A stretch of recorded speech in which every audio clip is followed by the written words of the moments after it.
It is already week 4, and if you are just opening all of your Yahoo Fantasy Football apps to figure out your teams, you're too late. You slept too long. We've already got football going on as we speak.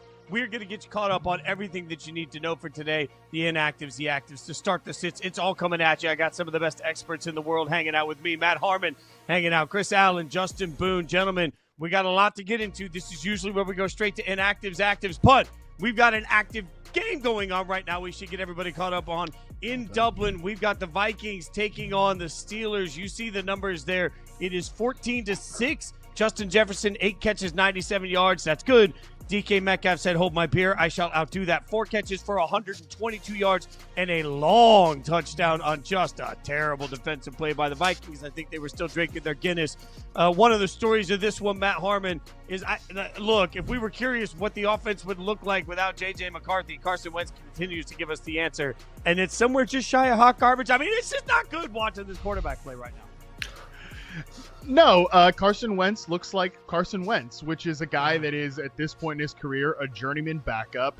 All the time has not healed the wounds of being one of the worst pocket managing quarterbacks that I've seen of late. And that's a particular problem because in this game alone, a Vikings offensive line that is finally getting Christian Darrisaw back now has lost Ryan Kelly to get another concussion in this game. Right tackle Brian O'Neill, he's also out. So this whole thesis of the season for the Vikings was, hey, we've rebuilt this offensive line, which is going to help our run game going, which kind of allows our quarterback to take a back seat and have a good pocket to play from. That is quickly going out of the window here, which is probably even more alarming than whatever Carson Wentz is doing back there.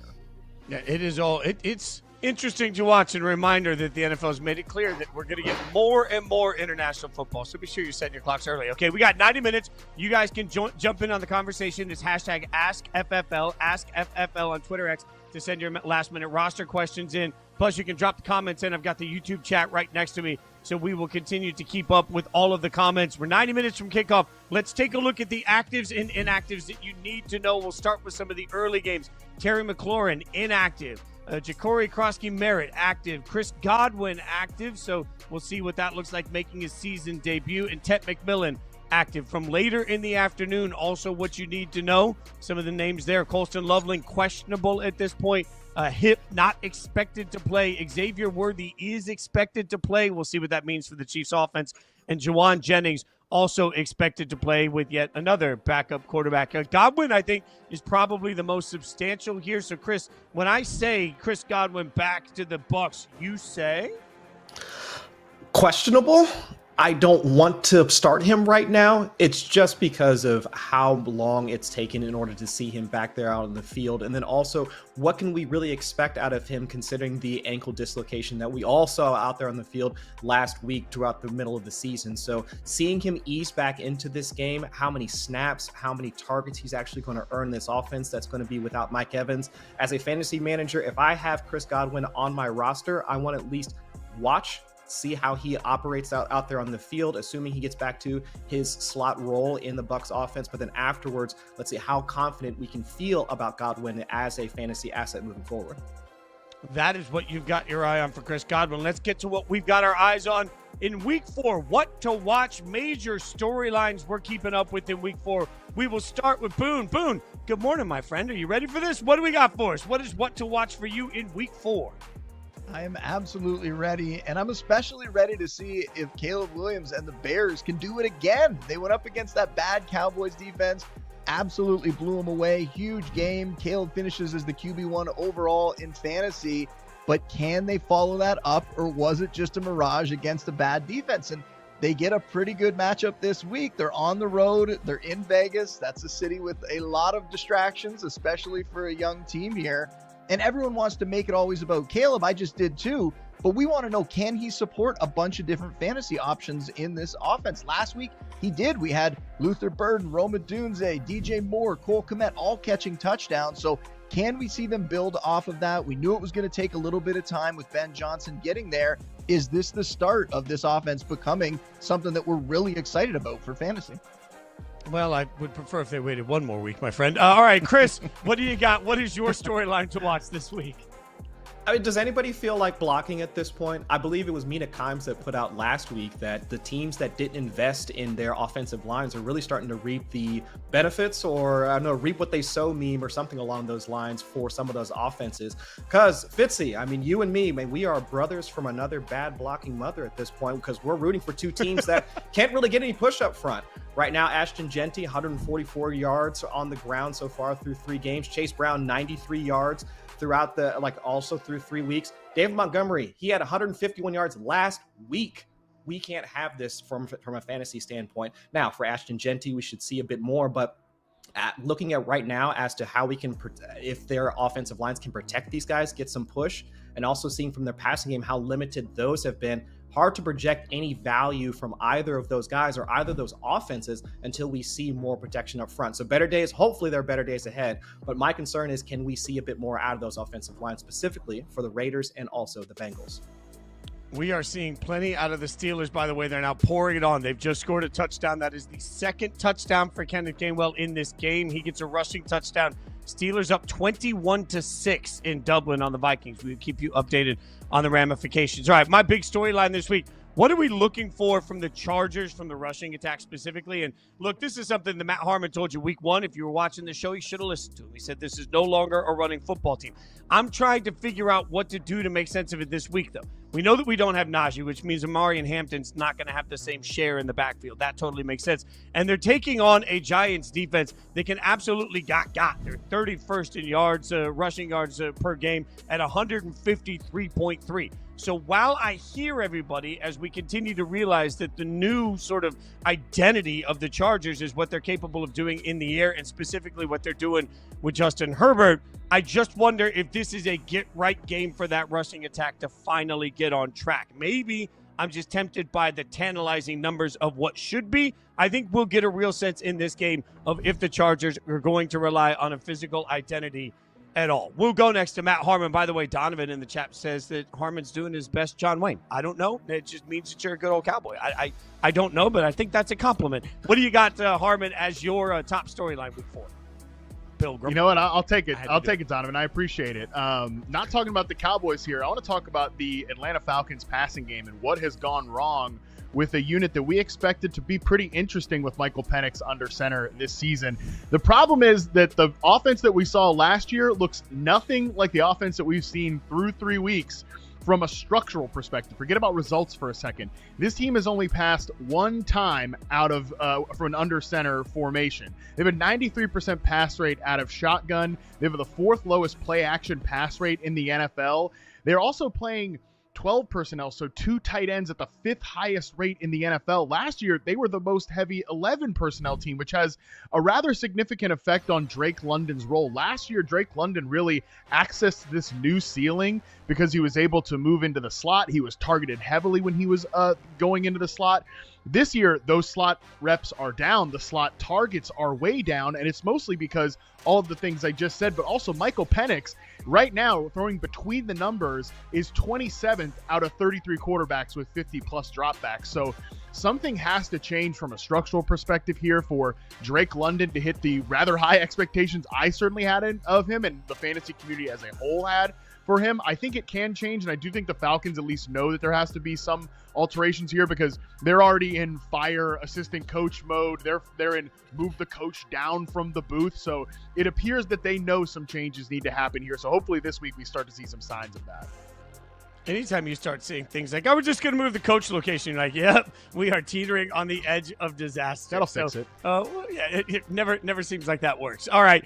Boone is our resident rankings expert, as you know, so he's got to get the final tweaks done before kickoff. That helps you. It helps us. It helps everybody. But that also means he gets to take a little break while he does all that work. He'll be back in just a few minutes. In the meantime, let's get to some last-minute pickups. Yes, there's still a chance to grab some of these guys off the wire and play them right now. So, Chris, when I say a last-minute pickup for week 4, who comes to mind for you?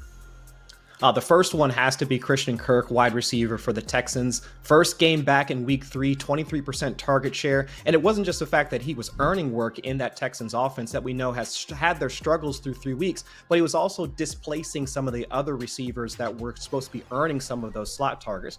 Jalen Noel down to a 60% slot snap rate, and also down to 16% of the routes in week 3. Jaden Higgins down to just 1 target. So with Kirk also having some of the solid peripherals that we would want for a wide receiver, 77% of the team's routes, 36% air yard share. I mean, those are the things that we would want to see from him. But now with another week in front of him, hopefully he continues to stay healthy. But especially in this offense right now, without seeing too much other productivity from a wide receiver standpoint, you can pick up Kirk, try and start him because he's getting those short area targets that we would hope that CJ Stroud continues to hit to keep that offense on the move. All right, Harmon, let's go to you. Who's somebody that you've got your eye on for a last-minute pickup? Yeah, it appears that people have grown frustrated with rookie wide receiver down there in Green Bay, Matthew Golden, because he is under 50% rostered, and he is somebody you can definitely pick up, and I think start this week. Number one, remember, you don't draft these rookies necessarily to be immediate fantasy starters for your team. Think about a guy like Ladd McConkey last year, didn't really pick it up kind of like midway through the season, certainly really crushed it in the back half.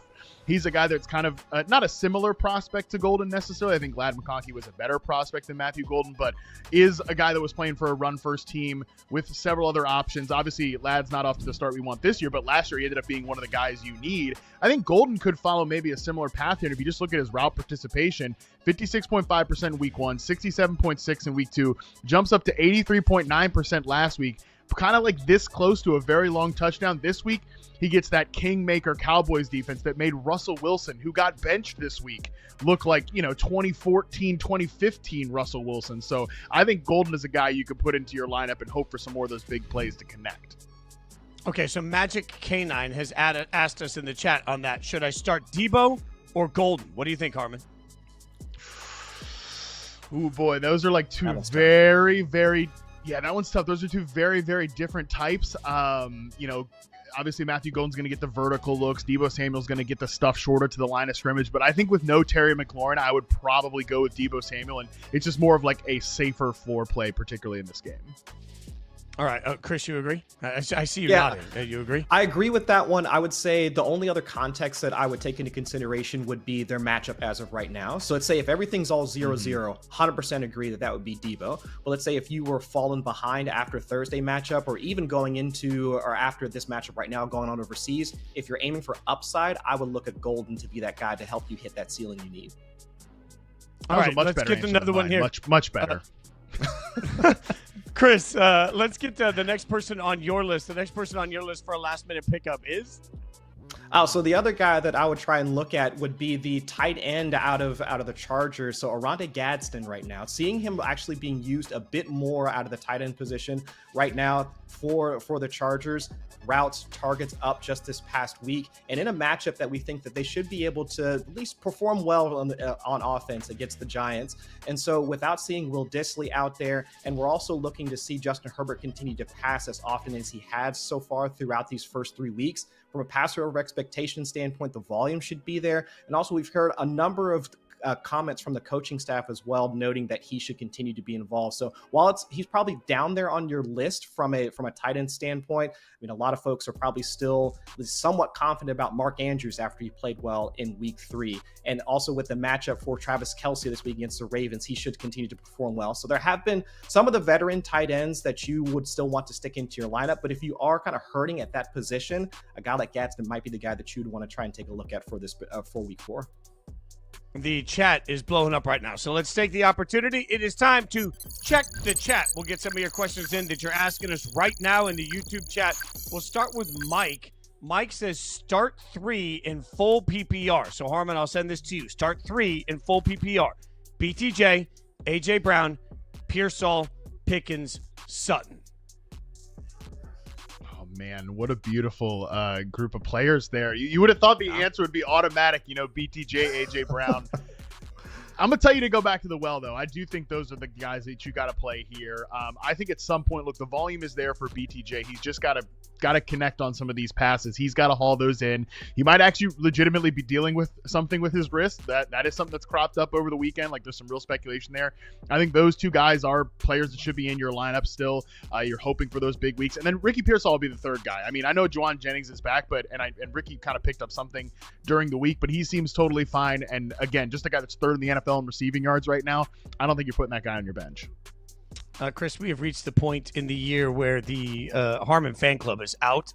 Now I see in the chat, Matt's a young swashbuckler. So I don't know. Okay. He went from a cowboy to a pirate. Cowboy So to a pirate. Cowboy to pirates? I mean, what is that? Here? Yeah. I kind of I'll love take this. it, It's throwing out a lot of ideas for the Halloween show. Like maybe That's what I was cowboy, just maybe thinking. pirate. We'll see. All right, Chris, let's. I want to see if you agree with this statement that was made in the chat. JR says Judkins is the bell cow back now, guaranteed touches. You good with that? I'm good with that, and which is honestly surprising for Judkins, because let's look. Everybody should probably at this point remember the storyline for Judkins, all the offseason debacle for him with the DB stuff, and then now didn't really sign until right before the Browns opener. Didn't really see any touches until week 2, but afterwards in week 3, displaced both Jerome Ford and Dylan Sampson, and not just as a rusher, but as a receiver. And that was mostly the allure for Dylan Sampson, seeing he had around 8-9 targets in week 1. Routes are also down, targets are also down, and Judkins has really absorbed a lot of that role from Ford and Sampson. So I have no issues with calling Quinshon Judkins the bell cow for the Browns. It's just how that offense has been looking so far with Joe Flacco under center. Can we see a scenario this week going up against the Lions where Flacco winds up getting benched for Dylan Gabriel, and now there might be a change in station in terms of how they're going to operate that offense? It's a potential, but without more increased offensive efficiency, Judkins' touches might just be those empty calorie touches that might look good from an opportunity standpoint, but the results might not be there. Chris, let's stick with you for one. Gus came in here and said, in all caps, he screamed this at us, I just dropped Hawkinson for Hunter Henry, ... Smart, dumb, or meh? What do you think? I'd say it's meh at this point, because Hunter Henry, a lot of folks might be just box score chasing after week 3, but I would say if people were using Hunter Henry's box score to make that decision, how about you just go back to week 2 and see how he performed as well? The tight end position can be very volatile, and with Drake May trying to incorporate, whether it's Stephon Diggs, whether it's, well, I don't think he's going to be going to Demario Douglas anymore, but Kayshon Boutte or any of the other pass catchers, shoot, it could be Trayvon Henderson week with all of the buzz that Hendo has been getting. So Hunter Henry, I think, is fine, but at the same time, we can't even project how well he's going to perform just because of the nature of that particular position. If you are just tuning in, we're here all the way up to kickoff. Now, coming up, we are going to get you caught up on everything you need to know in Dublin. We'll make sure that you know as action happens that will impact your fantasy lineups. And, of course, we got a fantasy feast coming up in one of the biggest matchups we've all got our eyes on. JT, about to feast in L.A.? We'll tell you about it next.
I am 100% sure that Dublin is one of the best cities to party in, and I'm also 100% sure right now it looks like Steelers fans are going to be partying far more than Vikings fans that made the trip over there. It's 21-6 as we go into the fourth quarter. You see Gainwell's numbers there, 2 touchdowns in this game, by far the biggest contributor. Also, DK having a good game as the Steelers have been in control of this thing from the outset. It's 21-6. Not a lot of scoring for the Vikings yet again. For all of us that drafted Justin Jefferson early in the season, we just sit here every week in our fields and stress eat. Let's get into one of the big matchups we've got today. Speaking of eating, fantasy feast time, and we'll take a look at one of the matchups that everybody's excited about. It's the Colts at the Rams. Now, the Rams are a 3.5-point favorite in this game. The over-under 49.5. That's a Sunday afternoon game at beautiful SoFi. Look, when I say fantasy feast on this one, Matt, what stands out to you in a matchup of 2 quality teams? I mean, for one, who thought other than Fitz, who thought that the Danny Dimes-led Colts would be in a fantasy feast here in Week 4? But shout out to you, Fitzy.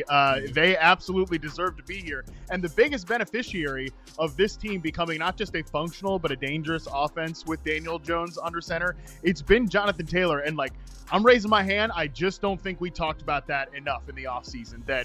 Because obviously, we fixated on the pass catchers. I know I certainly fixated on which wide receiver would benefit if Daniel Jones is in the mix. But I don't think we put enough emphasis on the fact that Jonathan Taylor is going to see an increase in receiving production and goal line chances if Anthony Richardson was removed.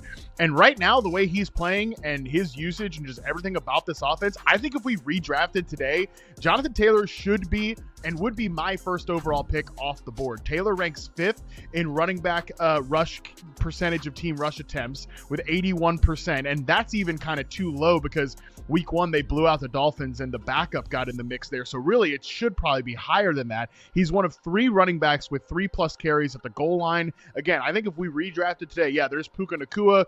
Bijan Robinson's been awesome. I totally understand all that. But I think right now, with the way this offense is humming and the way JT is balling out, I think I would take him first off the board if we redrafted today. In fairness, I think some of that conversation changed because we thought maybe that offensive line just wasn't going to be good enough to hold up. It looked bad at times last year. All of this has gotten much better for the Colts this year. I'll get to my main point. You're right. I've been, I think, the leader of the street teaming fan club for Daniel Jones since the summer. But I do think that there are prove-it moments, and this week feels like that. I want to use a little of the college football mindset. Sometimes who you play matters when we analyze what college football teams are actually pretty good. The Colts have been able to feast on some teams that are still trying to figure it out. And I'm not taking anything away from those, but even the Broncos, which was their scariest game, I think, this Broncos defense is still not exactly where we thought the Broncos defense would be. This game is a big, big game to me. And look, I at some point for me, Daniel Jones is going to either have to be accepted for who he is today, or we're going to continue to have the caveat of, it's Daniel Jones. We expect him to come back to earth. I think a lot of this has to do with Steichen, who's a coach that I believe in heavily, and I think he's proving this year he has a shot at being the coach of the year. So let's talk about this Monday, because Harmon's right. In fairness, yes, I've been taking a victory lap, but I can also acknowledge in that victory lap, boy, the Colts really haven't been pressed or challenged. This is the first time they will be both, and I'm curious to see how it looks. I think a lot of people will be jumping on the Colts belong in an elite conversation bandwagon if this goes well, and then everybody will be jumping on the Daniel Jones was overranked and never deserved this hype if it doesn't go well. There's no in between on Daniel Jones. Chris, it's 100%. Chris, what do you got your eyes on in this fantasy feast? So do you guys remember back in August when the back injury for Matthew Stafford, I was all somewhat worried about Puka Nacua, which almost seems completely ridiculous regarding the production that Nakua's put on the field for these past few weeks. And it's not to say that Puka Nacua fell into the 2nd or 3rd round, just given how Matthew Stafford, we didn't see him on the field throughout most of August. And even just the reports of him being out there in the field were things that we were going to be excited about, on the back end of August and early September. But just look at Puka Nacua, man. He's in his own stratosphere this year from not just a opportunity standpoint, from an efficiency standpoint as well, but looking at just his opportunity in general. Most receptions, 9.7 per game so far of any wide receiver throughout the past 3 weeks with a 20+% target share. And the other crazy stat that I came across, he has more receptions per game, like I just said, 9.7 per game, than 3 wide receivers in terms of targets per game. Garrett Wilson averaging over 10, Malik Neighbors over 10. and then Chris Olave as well. So this man is catching the ball more often than people are actually getting the ball thrown to them. And then I'll put on my Rich Rebar, do my best Rich Rebar cosplay right here, and go back all the way to 2010. 19 wide receivers with over 35 targets and 300 receiving yards.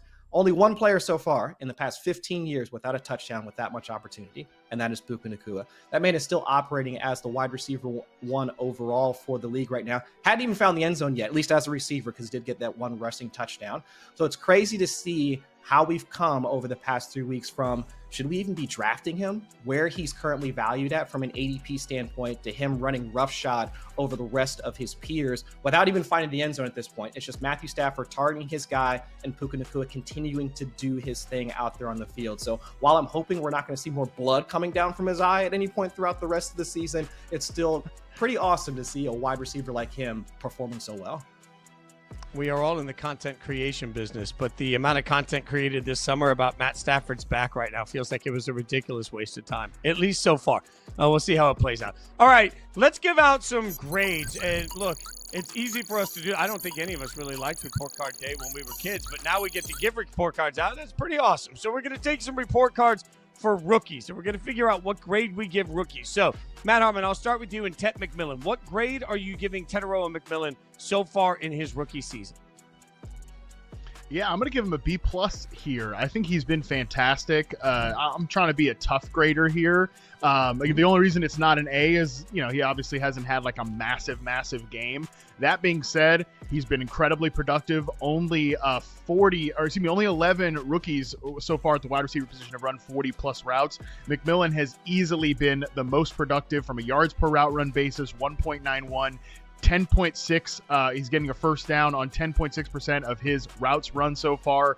That's right up there with like a top 20 mark in the NFL. He has very much been a good, solid starting X receiver. I think him and Bryce Young have some nice chemistry. And talk about like a waste of time. So many of the, kind of negatives in his scouting profile, like, oh, does this guy really love football? Or is he too much of a volleyball player?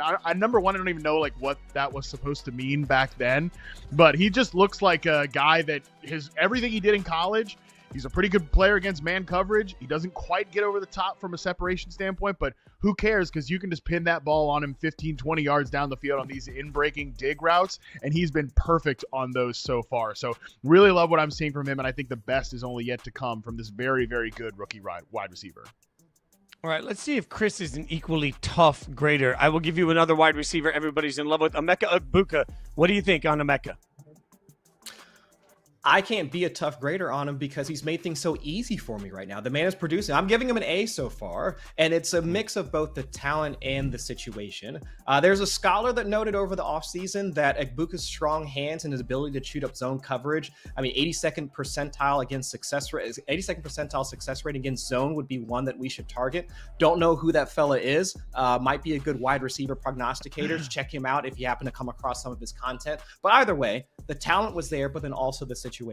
The Bucs taking him at the 19th overall pick, knowing that Chris Godwin's ankle injury was going to keep him out. We expected to see him at least out there on the field earning routes, but could he actually perform? And as of right now, through 3 weeks, the man's posted top 24 metrics and not just yards per route run, but also explosive play rate, and really showing that connection with Baker Mayfield, not just from the interior, but also on outbreaking routes and down the field. So for right now, that's the type of prospect that we wanted to see from Emeka Egbuka coming out of college. And he's really shown and highlighted that and emphasized how well he can play, not just as a slot receiver, but on the outside as well. So I have to give an A to Egbuka through 3 weeks. Update on the game in Dublin. I don't know if they can split the G when they drink their Guinness, but I do know they can split the uprights. The Steelers get an extra field goal. It is now 24-6 in the fourth quarter. The Steelers with the lead. I'm going to blame Dan Harris, our great producer, for this one because now we know that Harmon's the tough grader, and I've got to ask you about Ashton Jeanty. So what grade, good sir, would you like to give my team's favorite running back? Well, see, this one is actually a tough grade for me to give out because, like, if I was just saying what has Ashton Jeanty been as a fantasy pick so far, it's probably close to like a D- or an F. But I want to give him some grace here, so I'm going to go with a C for Ashton Jeanty because, like, Fitz, what are we supposed to do here? How are we supposed to know if this guy is good? Raiders running back Ashton Jeanty has been hit at or behind the line of scrimmage on 57% of his rush attempts this season, 27 out of 47. On Sunday, last week, against the Commanders, he was hit at or behind the line of scrimmage on 11 of his 17 rush attempts. I mean, if I'm giving somebody a grade, I'm probably giving the Raiders an F for the way they've approached this offensive line, where you've got the coach's son, coaching up the offensive line, and everybody on that unit looks worse than they did last year when they were kind of a functional offensive line. That's a big problem. Plus, guess what, guys? Just because Pete Carroll's old does not mean you're ready to contend, and you've got Tom Brady doing whatever in the booth. You were not ready to take a running back 6th overall, period. End of story. So, I think Ashton Jeanty looks like a good NFL running back, but this situation is just so bad. So I'm kind of splitting the difference here and giving it a C, and maybe I'm not being tough enough on what's happened so far. It might be the worst offensive line I've seen in my life that I can remember from a Raiders standpoint. So that's how bad it is. It might be the worst I've seen. That's and I've saying seen a some lot. bad ones. Yeah. All right, Chris. What about somebody we all loved coming in? We spent all summer talking about him. How would Travis Hunter be used? So what grade do you give Travis Hunter so far early in his rookie season? So I'll go from being nice to being something of a tough grader here. And I have to give Travis Hunter a D+ here after 3 weeks, because it's not just the fact that we came into this season with high expectations for him. I mean, he was one of the first two-way athletes that we've seen come out in a while. I mean, had a high success rate both against man and zone coverage when he was still playing with Colorado. The Jaguars essentially told us that they had high expectations for Hunter, trading up to get him at the number 2 overall pick. But now look at how he's been used over these past 3 weeks, just from an offensive standpoint, the way that from a fantasy standpoint we want him to use. His routes continue to tick down each and every week. Target share continues to tick down every single week. And it'd be one thing if the offense continued to struggle, but Trevor Lawrence is still continuing to find other players to keep the offense moving. Parker Washington has mixed in. Brenton Strange has mixed in. Travis Etienne and Bashal Tutin have also mixed in. So it's not like they need him out there on the offense. Of course, they would want to continue to see him develop as a rookie. But if Trevor Lawrence is continuing to make stuff happen with these other guys, why should he continue to get used? Why should he be out there if he's not getting it done? So from that standpoint, I have to give Travis Hunter D+. Hopefully better days are ahead for him, and Liam Cohen and the rest of the coaching staff can find a way to get him included. But right now, I'm just not seeing that production to make me say that, yes, using that 4th, 5th round pick on him in fantasy just wasn't the right way to go. I'll remind everybody, it's week 4. We got plenty of time left to see how this all plays out for everybody. As we go through week 4, though, we've got breaking ranks. We got to get some updates from Justin Boone, who's joining us now while the boys get some Gatorade, the original green Gatorade only. Boone, what do you got for us? Breaking ranks. Who has stood out to you that is suddenly changing where they were ranked?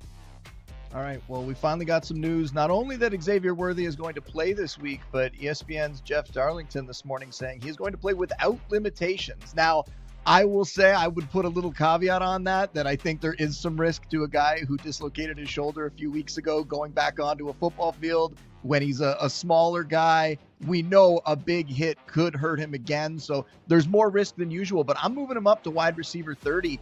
Think back a few weeks, Fitz. Everyone was excited to play this guy in week 1 with Rashee Rice on suspension, with not that much else in that receiving core. And what have we seen from this Chiefs passing attack with him not available? Not that much. So I'm pumped to see him back out there. I would get him back in your lineup as what I think is a risky but an upside wide receiver 3. All right, who else you got next on your list? Chris Olave, and this one's crazy. Harmon and I have talked about this a bunch. I'm moving Chris Olave up to wide receiver 25. The Bills have a bunch of injuries on their defense. Matt Milano's out, Ed Oliver's out. They're not 100%. And Olave, it's been incredible. He has not topped 60 yards in a game this year, and yet he is leading the league in targets. Something is going to give there. I think this game's going to have a lot of garbage time. Spencer Rattler has been bad enough that they can't really win games, but not so bad that he can't rack up stats in garbage time. So I think we're going to see Chris Olave have a huge game in this one. The Bills have already given up 4 passing touchdowns to receivers this year. I think Olave is going to find the end zone. I think he's finally going to come through with a big game for fantasy managers. A little bit of hope for Saints fans. I love that. Give me one more. This one we got to go negative on. Baker Mayfield down to quarterback 17, and people are going to say that's crazy. Last year he was a top 10 fantasy quarterback. So far this year he's been a top 10 fantasy quarterback, and yet all these injuries on the Bucs offensive line, they're racking up. And now this receiving core, I know we're getting some good news that Chris Godwin's back, but is Chris Godwin completely back? Is he going to be 100%? I don't think so. Emeka Egbuka's been playing through injuries. We know Mike Evans is out. I have Sterling Shepard actually ranked just ahead of Chris Godwin in this game. I think he's a sneaky play for fantasy.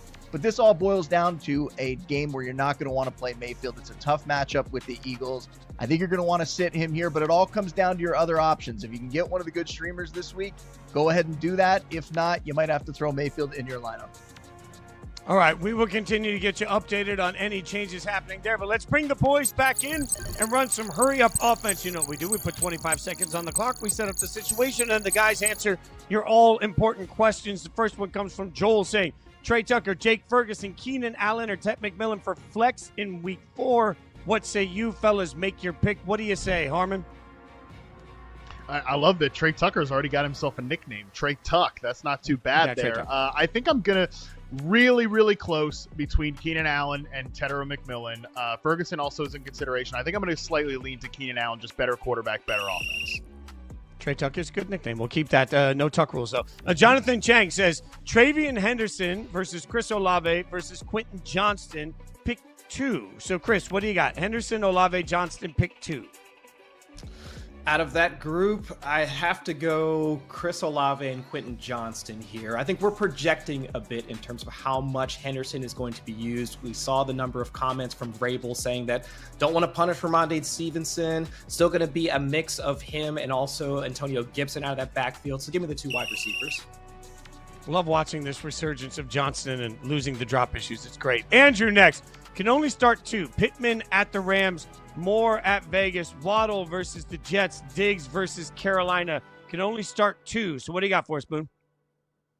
Definitely Pittman in this matchup. I think in games where they're going to have to throw the ball more, he's definitely somebody you want to play for fantasy. And then I'll go with DJ Moore and just hoping that Caleb Williams can keep it going here and that the Bears can have a big game.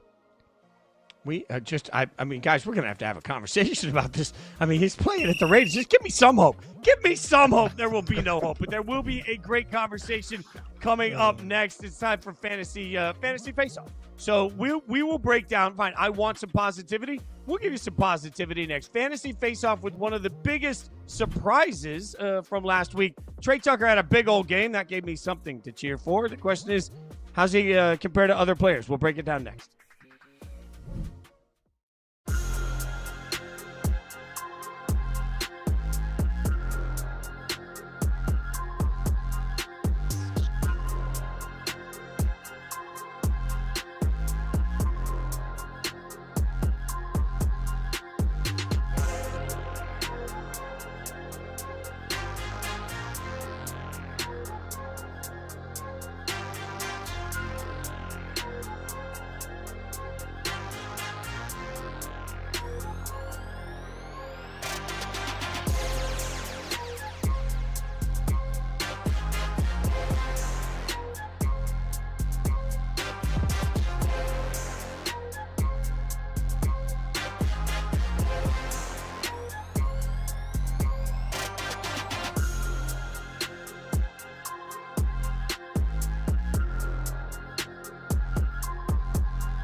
Welcome back to Fantasy Football Live. I'm Jason Fitz. He's Matt Harmon. He's Chris Allen and Justin Boone. We are hanging out with you all the way to kickoff.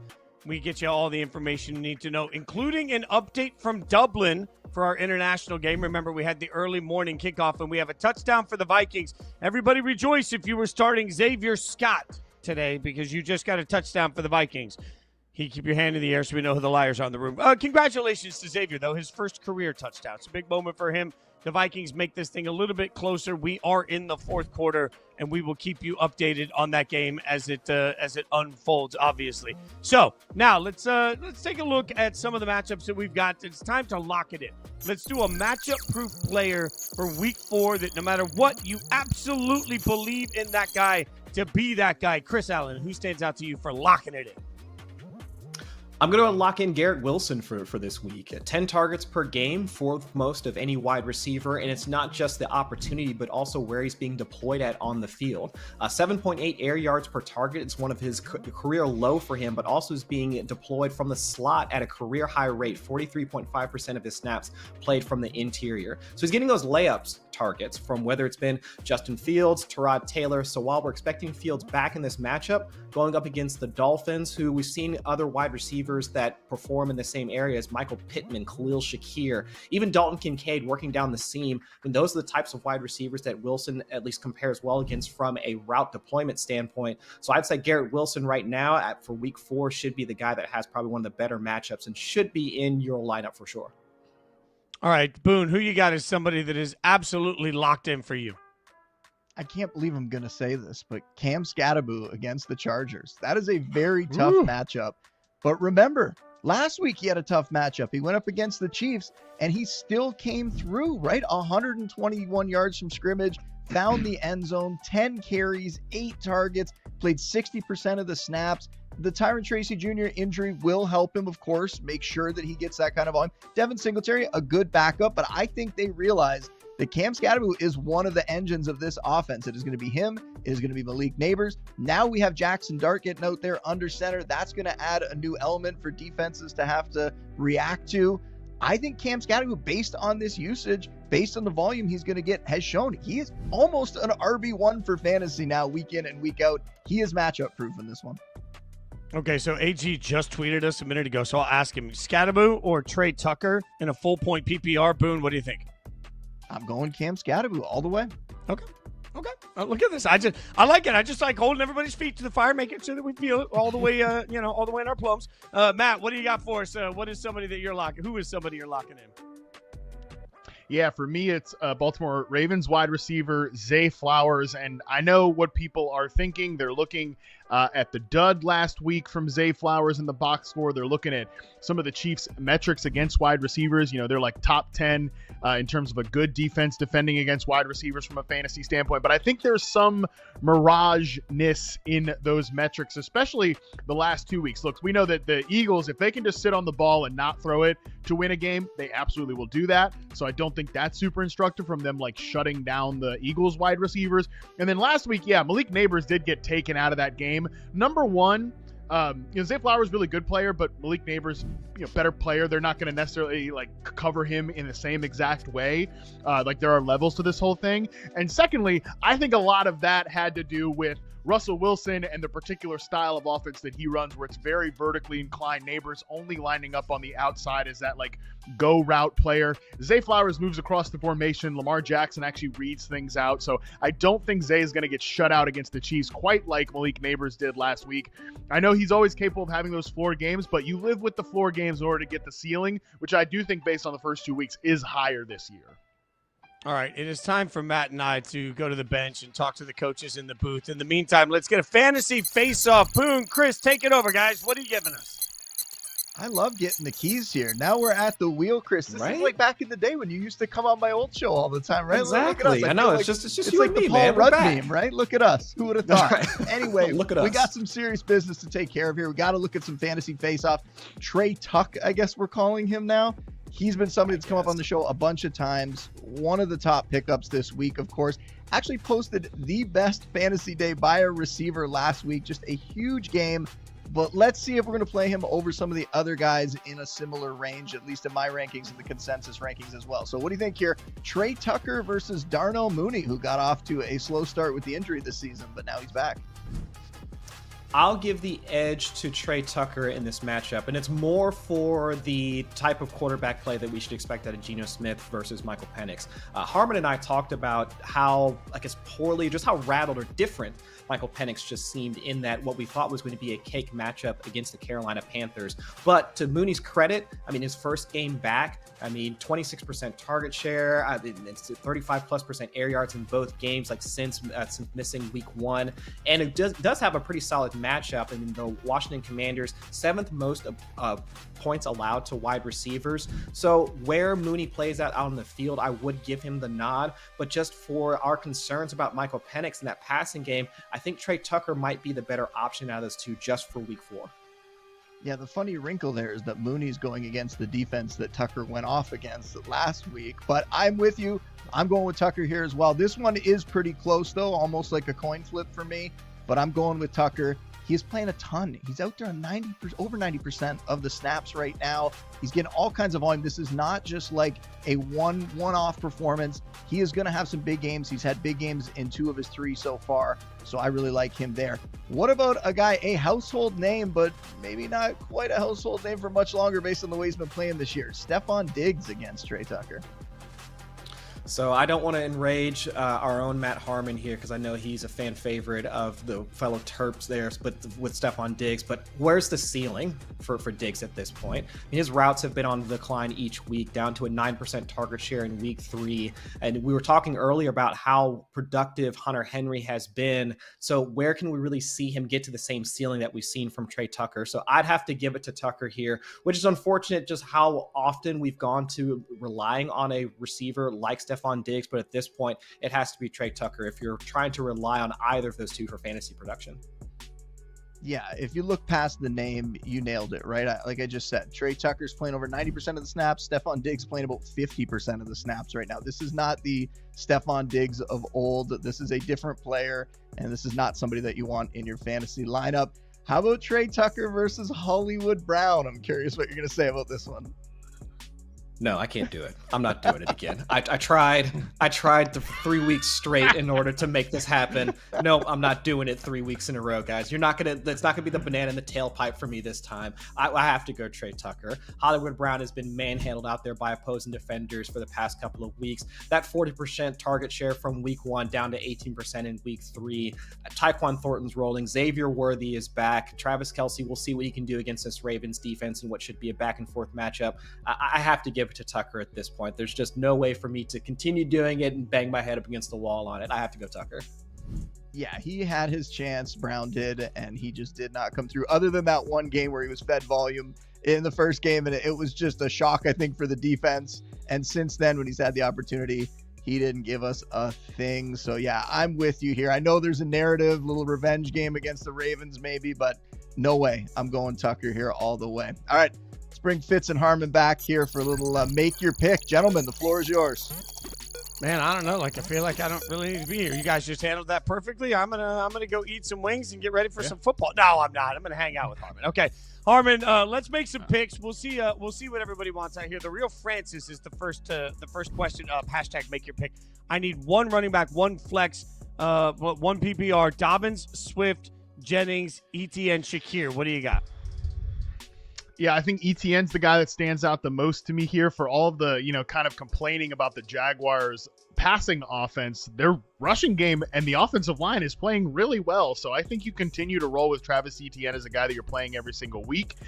The next spot, I would love to play Jennings, but I just don't know if he's going to be like a full snap share guy. So if it's either between J.K. Dobbins and DeAndre Swift, and J.K. Dobbins just has, they both have pretty good matchups. Your Raiders defense is pretty terrible too, but I'm going to go with J.K. Dobbins, a slightly better rushing ecosystem overall. I don't know what. You know what? We're gonna have it out. We're gonna rent sumo suits, and I'm coming at everybody. That's the only way I can beat anybody. Good luck. Sumo suits are my only shot. The next question comes from Ben, because everybody's equally uncoordinated in a sumo suit. Ben says 2 flex spots: Pickens, London, Chase Brown, Cortland Sutton. # make your pick. Pickens, London, Chase Brown, Cortland Sutton. Pick 2. What do you got? Oh, God. I mean, Drake London and Chase Brown. I mean, your fantasy season's not going really well with those two as early picks. I think Chase Brown is kind of banged right now, just not a guy that you can play until you see something better. For as much as I'm ripping on the Raiders offensive line, the Bengals might be even worse. Maybe 31st in the league. I'll go with Drake London. I'll keep him locked in here. That Commanders secondary gave up a monster week to our guy Trey Tucker last week.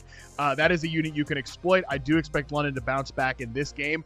The second spot is between Courtland Sutton and George Pickens for me. I'm going to go slight lean here to Courtland Sutton. Better matchup, and I know what his role is, so even without, I'm going to talk about this later in the next block, even without CeeDee Lamb, we need to see some different deployment from George Pickens in a tough matchup to really consider him as a must-start player. The next question comes from Ty. Ty says, pick 2. This really sounds like it could be one name of a kid at a prep school. Golden Mooney Thornton Coleman. Golden Mooney Thornton Coleman, pick 2. What do you got? I'm telling you, that sounds like that's a kid that goes to prep school. I actually think this might be a decent week to go back to Keon Coleman. I just am never going to be able to guess like when that week is. By the way, I love the wide receiver ranks for all these here. We've got 44, 45, 46, like beautiful alignment here. I think I would chance Keon Coleman. You just know that you're shooting for a ceiling or you're going to get fewer than 30 receiving yards. So I think this is a week to go back to him. And then, like I said earlier, Matthew Golden is a player that I'm going to shoot for the ceiling this week as well. It's just a great matchup. I think I have him ranked a lot higher than wide receiver 46. So if I'm picking 2 guys, those are the 2. By the way, in Dublin, the Steelers stopped at the 1-inch line on 4th and goal, electing to go for it to try and put the game out. So the Vikings have the ball. Gainwell 1 inch short of a 3rd touchdown today, which really would have screwed everybody's leagues up. Bob Oku, 99-yard touchdown for Carson Wentz. Are we getting a 99-yard touchdown drive for Carson Wentz in 2025? I don't think so. We'll see. Dreamers can dream. You know what? In my world, I want Carson Wentz to break out and run it to 99 yards. That's the highlight we need. Bob says PPR, Egbuka, Nico, Jacoby, and Chuba. What do you think? Pick Chuba. Sorry. Pick 2. What do you got? Egbuka, Nico, Jacoby, and Chuba. Yeah, this is easy. I'm going to go the first 2 wide receivers here, Emeka Egbuka, Nico Collins. Obviously, Nico's a guy you're starting every single week. You shouldn't be in these questions. We've seen the last 2 weeks that even if the Texans offense has its issues, you're playing him. He's a guy that's really good. This is a good matchup for him. And even with it's a tough matchup for Emeka Egbuka, potentially could get shadowed by Quinyon Mitchell, but Chris Godwin is back. I get maybe some of the concerns there, but I still think he's locked into a really good role here. So maybe if Chuba Hubbard was fully healthy, I'd take him over Egbuka, but not in the current situation.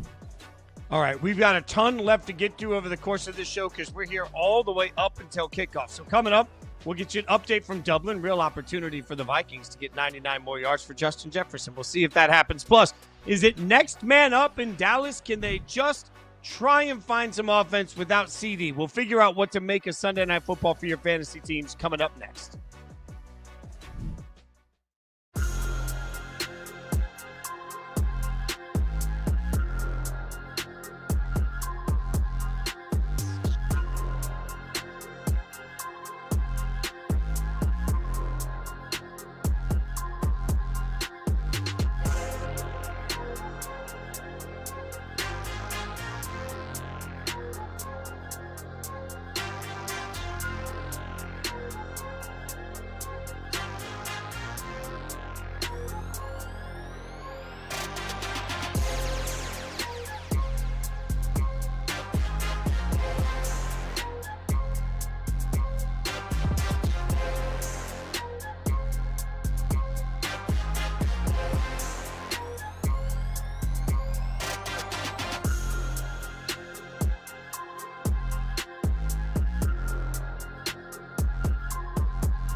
Welcome back to Fantasy Football Live. I'm Jason Fitz, hanging out with Matt Harmon, Chris Allen, and Justin Boone. We're taking you all the way up to kickoff in this game, in this Sunday, I should say. I'm trying to watch game and talk at the same time, guys. It's a lot. Let's talk to everybody about the Sunday Night Football matchup coming up. Packers taking on the Cowboys. That's our big matchup for Sunday night. The Packers favored by 6.5. The over-under on this, 65.5. So, Matt Harmon, what's on your mind for this Sunday night matchup? To me, the biggest thing I'm looking for is, can George Pickens be the wide receiver one here now that CeeDee Lamb is going to miss a handful of games? And I think the easy answer is yes. Maybe that is not the correct answer, though, because we've seen George Pickens be a wide receiver one for some bad offenses for the Pittsburgh Steelers. But I think for him to be a player that is the wide receiver one in this offense, we're going to need to see a different role than what we've seen through the first 3 weeks. And that's not to say that Pickens has been bad. He leads the NFL with 128 routes run, which is obviously good from a volume perspective. He's 21st in first downs per route run. So I think, again, he's been good in this role, but he's taken just 7.8% of his snaps from the slot. Only Keon Coleman at 7.5% is lower among relevant wide receivers. The other sub 10% players, it's Kayshon Boutte, it's Alec Iomanner, it's Romeo Doubs. Take the drink at home, people. These are the sacrificial X receivers of the league. He needs to be moved around the formation more in order to not be a guy that can be easily taken away as that perimeter X receiver. So I think he can get it done, but we just need to see some more varied usage for him with CeeDee Lamb now out of the mix. Jalen Naylor has just scored a touchdown for the Minnesota Vikings. We will keep you updated on what that means. It is now pending an extra point. They got all the way to the 1 yard line. And for all you fantasy lovers out there, Jalen Naylor was the one that got the touchdown. This whole show just deflated over that. Boone, get us updated on what you've got your eye on for Packers Cowboys. I want to try to figure out, is Jake Ferguson an elite fantasy tight end now? Because if you look at what he's done the last 2 weeks, 26 targets, 22 receptions, 160 yards, and only one of those games did CeeDee Lamb get hurt in. So this guy's getting a lot of volume. We know CeeDee Lamb's going to miss a little bit of time here. They need to rely on somebody other than just George Pickens. And you could look at some of the depth receivers like Kavonte Turpin and Jalen Tolbert. But really, Ferguson is a huge part of this passing attack. He's going to get a lot of volume that's going to put him on par with some of the top guys at the position. And I know it looks like a tough matchup on paper against the Packers, but Green Bay quietly giving up the 6th most fantasy points to tight ends this year. So this could be a pretty good Ferguson game. I think he's a top 5 fantasy tight end, and I have him ranked inside my top 3 this week. All right, Chris, what do you got your eyes on? Is this going to be just the random Romeo Doubs 2-touchdown game that typically happens at some point throughout the season? Because that's what I'm looking for. Because the Cowboys secondary has been kind of that cure-all for opposing offenses so far. And for Romeo Doubs specifically, in the first game against in week 3, in the first game without Jaden Reed on the field, 94% route rates. That was the highest on the team. And I know that doesn't help any fantasy manager out there that he's just out there getting the running routes unless you play in a points per cardio league. But still, we know that the Browns' defense on the whole is something of a buzzsaw. But now let's flip the page forward to week 4, going up against the Dallas secondary, where we've seen players like Malik Neighbors dunk on them for 167 yards and 2 touchdowns. Roma Dunze got on them from the perimeter for 62 yards and a touch. And of course, Luther Burden as well. Those first 2 receivers, that archetype of receiver is more along the lines of what we expect from Matthew Golden. But if Romeo Doubs is still working along the perimeter and Jordan Love loves to try and get those deep shots down the field, Romeo Doubs coming down with at least 1 or 2 of them and falling into the end zone, at least in the cards. So that's the guy that I'm looking out for in this particular matchup. All right, gentlemen, it is time for our weekly tradition. It is time for prime time picks. You guys know how it works. We pick 3 different massive games over the course of the weekend, and somebody wins. And Justin Boone won the first couple of weeks, and it felt like he was going to have an undefeated season. But nay, that was not the way the cards were meant to go, because last week, somebody else won. Feels good. Feels good. So the draft order changes here as we now see that Justin Boone has 2 wins. I have 1. Matt Harmon and Chris Allen still waiting to get on the board. Points will be used as a tiebreaker at the end, which Chris Allen desperately at this point hopes is not the case, because, it's fine. Here are our 3 games this week to pick from. These are interesting. Green Bay, Dallas, the Jets, and the Dolphins. and Cincinnati-Denver. This is a gross slate of games, Gross. but that's why we're here. So, Chris Allen, you have first pick between these three awful games. Remember, we're only picking from running backs, wide receivers, tight ends, flex, and then it's from these three games, one each from each game. So what do you got for us? I feel like I have to explain myself for the point differential. I had CeeDee Lamb last week, and so that definitely didn't help. And I stepped on the Mark Andrews landmine in week 1. So just bear with me, y'all. I can actually play this game, and I know how this stuff works, okay? It's just bad for the first few weeks, all right? All right, I just need a backstory, okay? Yes. Well, I'll go Josh Jacobs in this matchup. It should be the easy way for touches for Josh Jacobs. I know last week down to around just 55% of the attempts for Green Bay's backfield, but again, we're going up against the Browns defense last week, going against Dallas, who we think should, or at least we know should be a better out for him. So I'll take Josh Jacobs out of the gate. All right, so Matt has the next pick, although the board says Matt has the next pick. Matt, with Josh Jacobs off, where are you going with the next pick? Yeah, maybe I'm galaxy braining this a little bit by not going with one of the Dolphins players, but I think I'm going to go with Garrett Wilson here. Like Chris mentioned earlier, I love the role in this offense. We're seeing a lot of slot usage for him. We're seeing him move around the formation. He's also just been a volume hog this year, and that Dolphins secondary is abysmal. So I think regardless whether it's Fields, I think he's going to be the one that starts. It's totally fine to me. I'm taking him second on the board here. I don't think I've ever felt more lost in any week of this contest than I do this week on what the hell to actually do that doesn't feel gross and icky.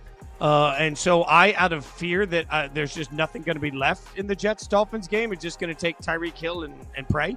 That's basically my approach here is Tyreek Hill and a prayer. And I throw it to Boone and I say, I don't know what I'm doing. Even if I've won one week, I feel very unsure this week.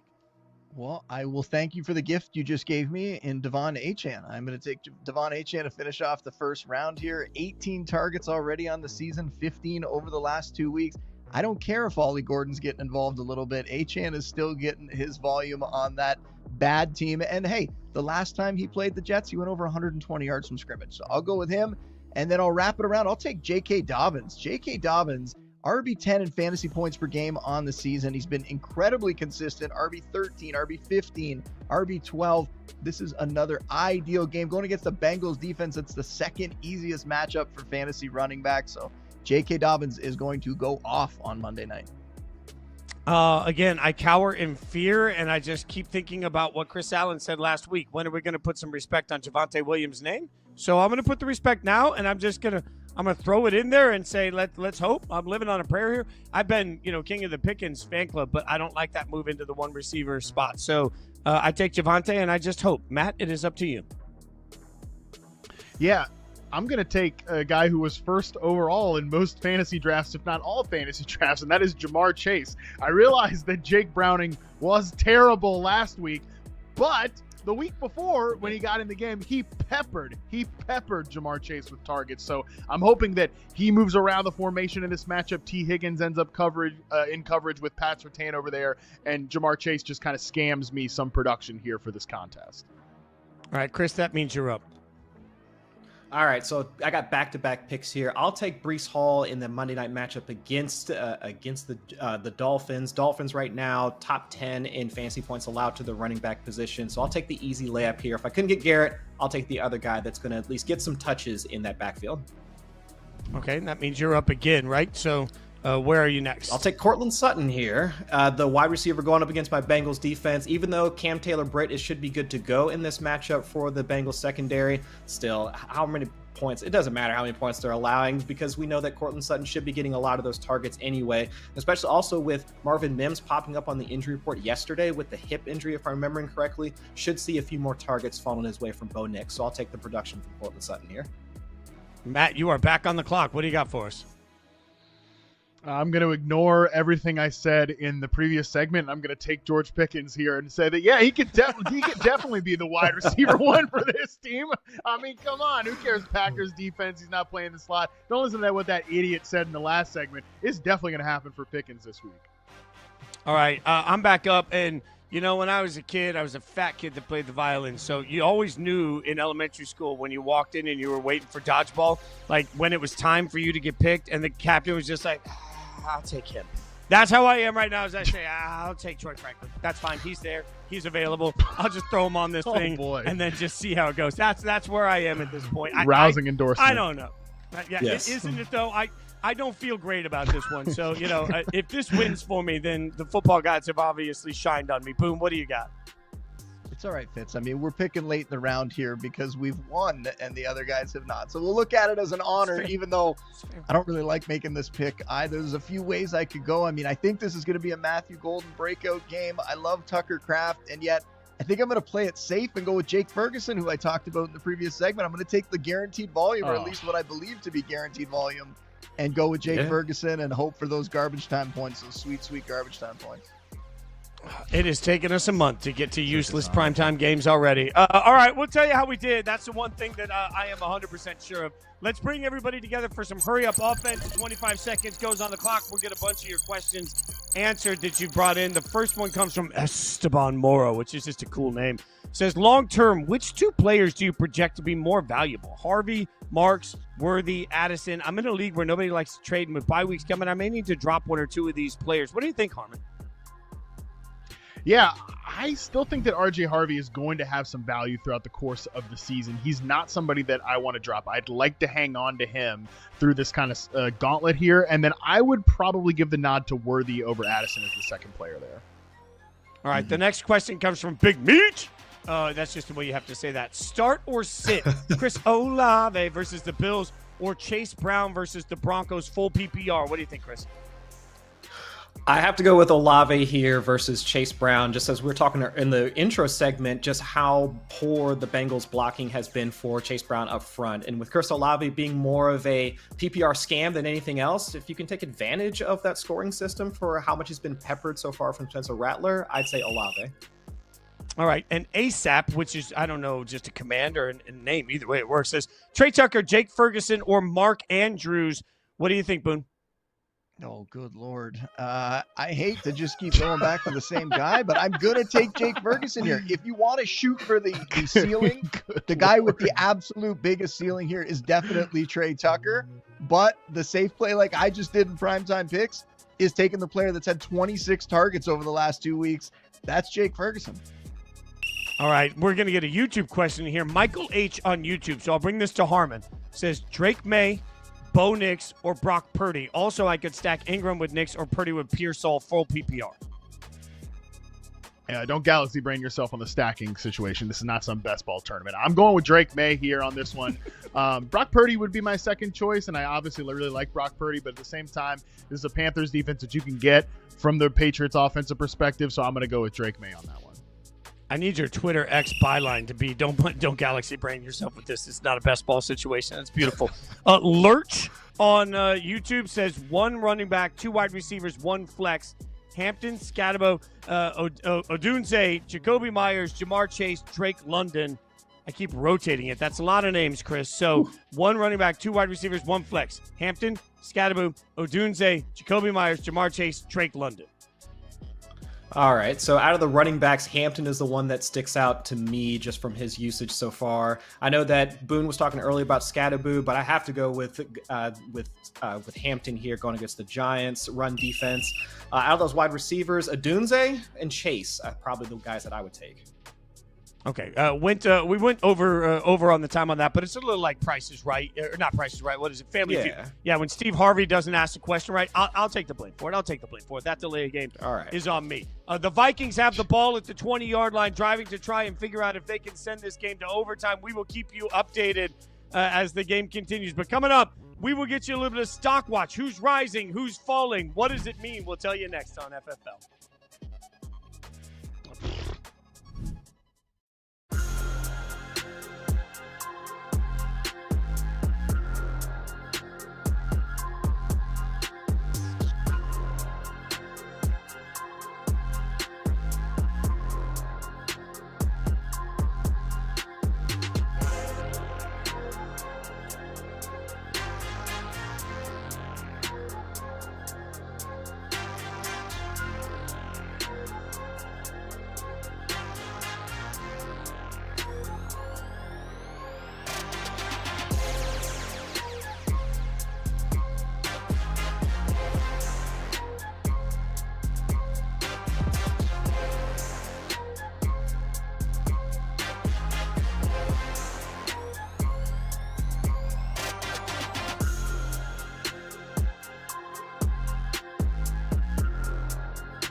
Welcome back to Fantasy Football Live. I'm Jason Fitz, Matt Harmon, Chris Allen, Justin Boone hanging out with you, getting you caught up all the way up to 1 p.m. Eastern. The Vikings with the ball. It looked like they'd thrown an interception. The call was overturned. The Vikings trying to figure out if they could drive down the field. We will keep you updated on it. If you hear a laugh coming from the show, it probably means Carson Wentz. I'm just letting everybody know transparently what's happening here. Before he we just get tried into, to throw the same pick again. Hey, I mean, you know what? If at first you don't succeed, try again. All right, practice makes perfect. Yes. Oh God, I just Vikings fans that continually tell me that Sam Darnold sucked because all he did was win 14 games. Bet you miss him right now. Okay, let's get into a discussion about the Monday Night Football doubleheader. We've got two of these games that we're going to get through. The first one is the Jets taking on the Dolphins. You see it there. The Dolphins favored by 2.5. The over under 44.5. That's a 7:15 p.m. Eastern kickoff time on that. So, Boone, what's on your mind with that game? I'm here to tell everyone that I think they should be buying low on that Jets trio. And of course, I mean Justin Fields, Breece Hall, and Garrett Wilson, because it's been like this roller coaster ride. Week 1, this huge performance. We get all excited about them. The last 2 weeks, not so much. One of those games was against the Bills, and they got blown out, and Fields got hurt. The second game, they didn't have Fields there, right? So now we're going to get Fields back this week. We're going to get a better idea of what this offense looks like against the Dolphins defense that can certainly be had. And when you look at the schedule, like as we go here, they hit the Dolphins this week, then the Cowboys, they get the Panthers and Bengals after a tough matchup mixed in there. And then later in the season, from weeks 14 to 17, the Dolphins again, the Jags, the Saints, the Patriots. This is a schedule that you're going to want to target for fantasy. And those are 3 players that can put up some big fantasy days. So if you can, I would be trying to make a move to get these guys before they go out on Monday night in prime time and put up another big performance. All right, Chris, what do you got your eyes on? So I'll have my eyes on the receiving game for the Miami Dolphins right now, and specifically for Tyreek Hill. Last week, 30% target share, over 78% of the team's air yards in week 3. Now, of course, it was Jalen Waddle that got into the end zone along with Tyreek Hill, but let's see if those targets continue to condense around this older wide receiver that we had concerns about drafting in the 3rd-ish, 4th round or somewhere along those lines from an ADP standpoint back in August. And so really the only concern for me is not really just Tyreek Hill, but really just it's the Tua of it all, how he can continue to operate behind that backfield that's had their issues in terms of being a solid pass blocking unit. But going up against the Jets defense right now, they're 20th in pass rush win rate with the 4th lowest pressure rate so far through 3 weeks. Should give Tua a bit more time to operate, and for how much command over the offense from a target standpoint that Hill has, seeing him have another solid day from a box score standpoint should be in the cards for Tyreek Hill in this matchup against the Jets. So looking to Tyreek Hill for this one. Let's get to the second Monday night game in the doubleheader, and that's the Bengals at the Broncos in a game that 3 months ago looked like it would be epic and the sort of game everybody wanted to stay up late for. The Broncos favored by 7.5, the over-under 44.5. Again, this is an 8:15 p.m. kickoff, so this isn't quite as bad as a few weeks ago when they were particularly late, but they are spaced out a little bit. And look, Harmon, I'll come to you in a second. I just want to start here by saying, where are the Bengals going to get this offense?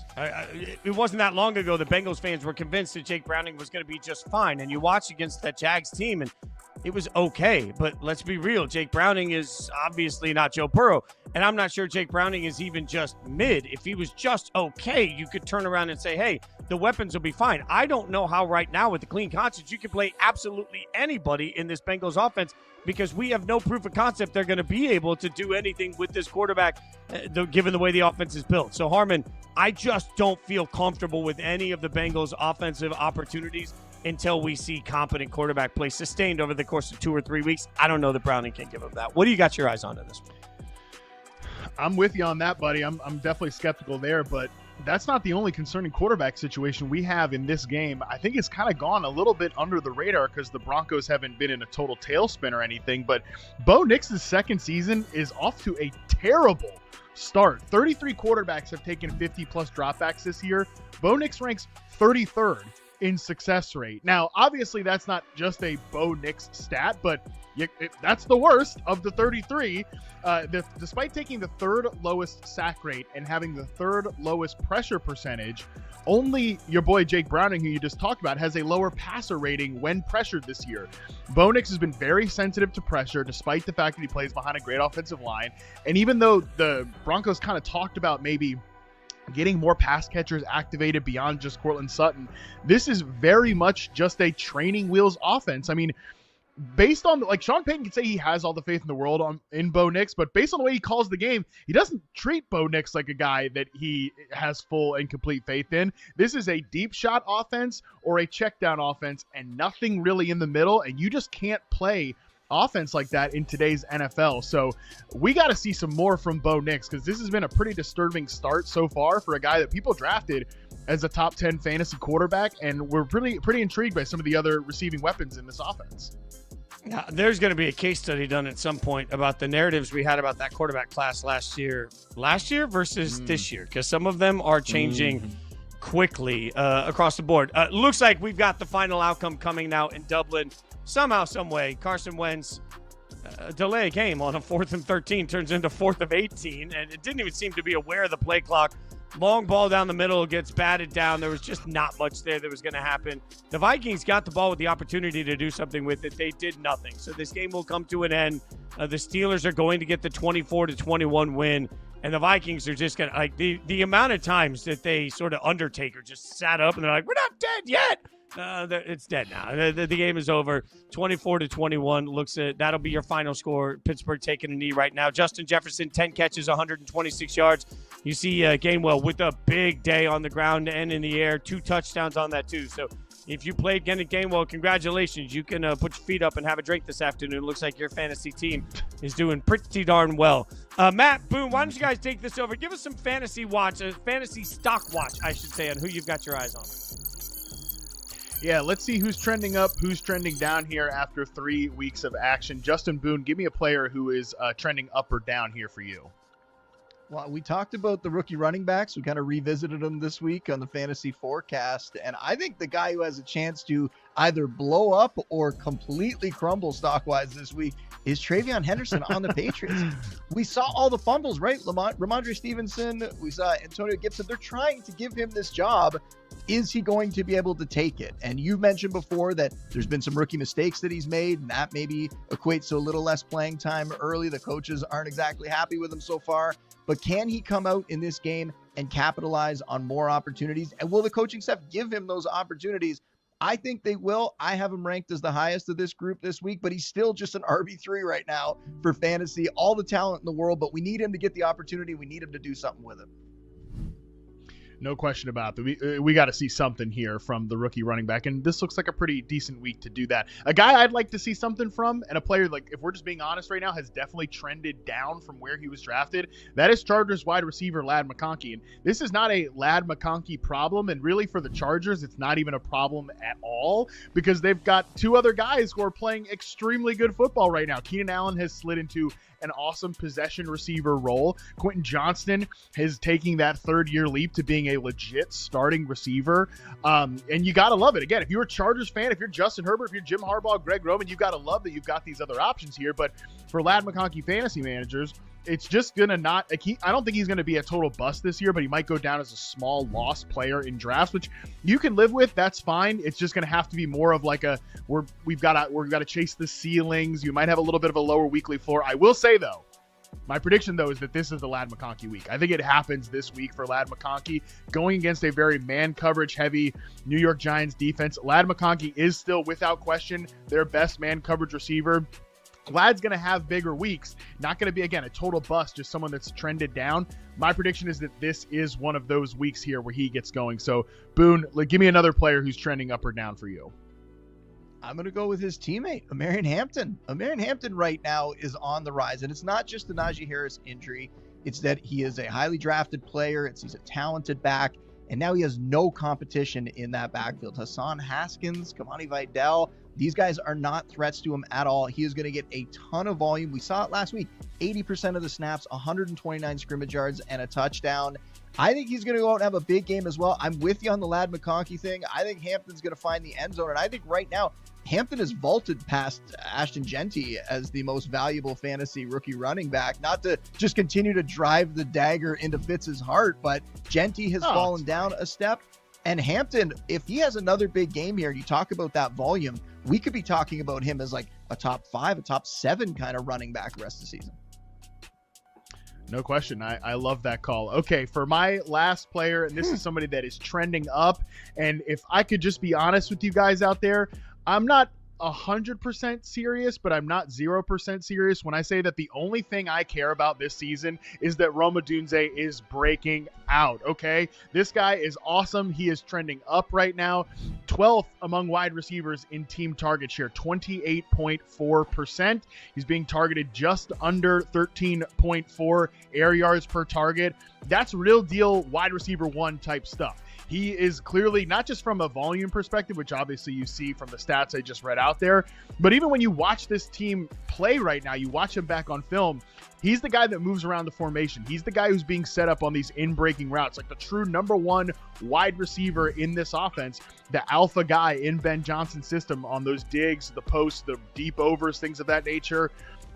He's the guy. He is the guy. I don't think it is going to stop. I think it's only going to continue. So Rome Odunze looks like a locked-in top 15 bare minimum wide receiver rest of season. A few more weeks like this, I'm ready to call him a true real deal wide receiver 1 who's going to outproduce some of those guys that people were much more excited about coming out of their rookie seasons than Rome Odunze. All right, let's send it back to Chris and Fitz here for some props for the week.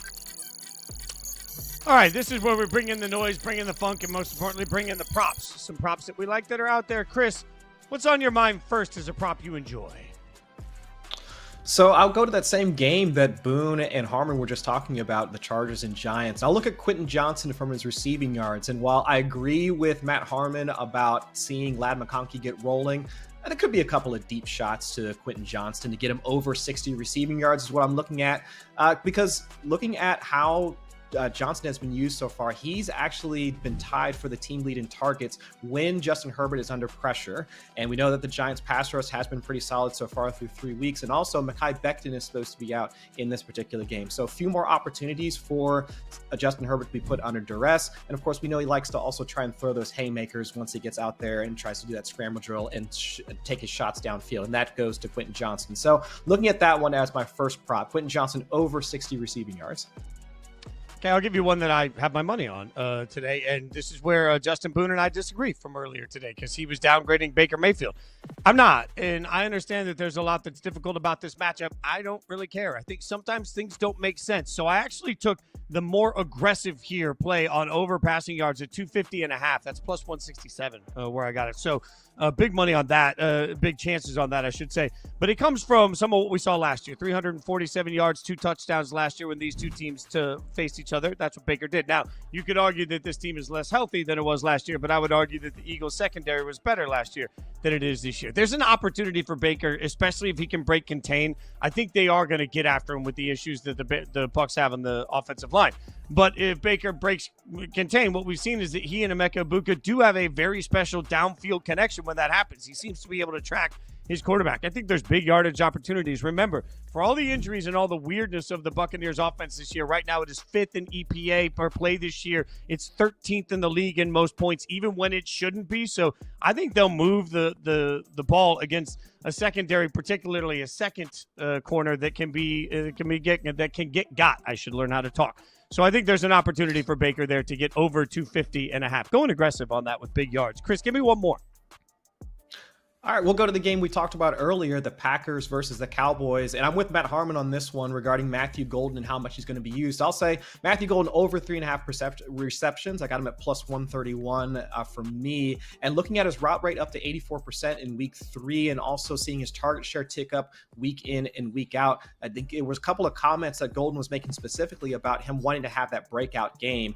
And like we were talking earlier, the Dallas defense, that's kind of been that cure-all for opposing passing games, except for the Eagles all the way back in week 1, wanting to see Golden used a bit more, getting that confidence in their rookie should be something that Jordan Love would want to do. So peppering him with a few targets, at least enough to get him at 4 receptions or even more than that, hopefully for fantasy managers, counting on it is something that I'm betting on as well. So over 3.5 receptions for Matthew Golden at plus 131. That's where I'm at. All right, let's get some bold predictions in from each of you. Let's do it. We're going to go quick. We're going to give an explosive bold prediction. Harmon, quick, what do you got for me? What's your big bold prediction? Giants rookie running back Cam Scatabo is a top 10 running back on the week. He played 75% of the snaps from quarter 2 on last week in this very RPO-heavy Giants offense with Jackson Dart under center. He is going to touch the ball a lot, even in a tough matchup this week with the Chargers. Boone, I'll go to you next. What's your big bold prediction? Oh, Marion Hampton puts up his second straight top 5 fantasy running back finish here. Gets another great matchup. Goes up against the Giants. They're giving up the 4th most fantasy points to running backs this year. He is going to go off. This guy is a league winner. Last but not least, Chris, give us yours. Another top 5 option coming in from Garrett Wilson. Talked about him earlier. The volume is there for him. The easy layup targets from Justin Fields should be there for him. But also going up against the Dolphins secondary that's been a cakewalk for most wide receivers so far. So Garrett Wilson, top 5 wide receiver after week 4. All right, let's go to some hurry-up offense. We will put 25 seconds on the clock, and we will get some questions thrown out here. First one's going to go to Harmon, and the first one comes from Louis, who says, Pickens, Myers, Tet, or Olave for my flex. Leaning with Pickens with CD being out, but just want to see if there's any arguments for the others. What do you think, Harmon? I think I'm actually going to go Chris Olave on this one. I almost toyed with the bold prediction there on the fly if Chris Olave gets over 20 fantasy points against the Bills. I know the Bills have a good secondary. I don't know if they have a good secondary, but they do communicate well against zone coverage, and they will destroy the Saints. But in negative game script, I think Olave eats in this one. Chris, you get the next one from Buzzard. Buzzard asks, Purdy or dun-dun-dun-dun, Indiana Jones? What do you think? I'll still roll with Indiana Jones here. I have some general concerns about just Purdy's health in general and also the health of his pass catchers. Juwan Jennings, we didn't see him last week coming in with just one limited practice. Of course, it's also seeing Ricky Pearsall as well, having a couple limited sessions this week. So I'm just concerned about the 49ers' health overall outside of Christian McCaffrey. So give me Danny Dimes in this one. All right, next one goes to Boone from Raphael. Says, flex 12-team PPR. God, Debo or Ladd? Every week so far, Debo's been doing better. I'm on the Ladd train this week with Harmon. I think they're going to make a genuine effort to make sure he gets in the end zone, to make sure he has a big game. They've been giving it to the other guys. This is going to be the Ladd week. Let's do it, Harmon. Going with him over Debo. All right, let's get the next one to Harmon. It comes from Gold Glover 9. Don't know if he actually has one or if that's just the name. It says full PPR Superflex. Chase Brown, Mariota, Browning, Dobbs. QB1 is Daniel Jones. Jaden Daniels out. What do you think, Harmon? Oh, yeah, this is Marcus Mariota. I know it's not quite as much of a cakewalk matchup as it was last week, but it's another revenge game for Marcus Mariota against a team that he actually might be pissed about. I don't think he liked how things went down with the Falcons, so that's a little bit more than it was last week for the Raiders. But again, he's just a very productive quarterback that can run this offense without Jaden Daniels. Chris, one more quick from Ivan Rosario, which, by the way, sounds like a super villain in a Rocky movie. 1 point PPR. I know I'm supposed to start Chase, but his matchup quarterback situation makes it tough deciding between Chase, Golden. I feel like he might blow up against Cowboys. Have Tetairoa McMillan in the flex. What do you think, Chris? I mean, assuming he's talking about my Jamar Chase, I'm gonna give him Jamar Chase for this week. Like Harmon was saying earlier, let's hope that the Bengals coaching staff figures things out. Jake Browning is going to pepper Chase with targets. It should be Jamar Chase this week. That does it for us. We will be back here every Sunday morning, next Sunday, and every Sunday at 11:30 a.m. Eastern to help you get those lineups set. And we're around all week. You can wake up with me on Yahoo Sports Daily from 9 to 11 a.m. every day on Yahoo Sports Networks and catch the Yahoo Fantasy Forecast live on Yahoo Fantasy YouTube.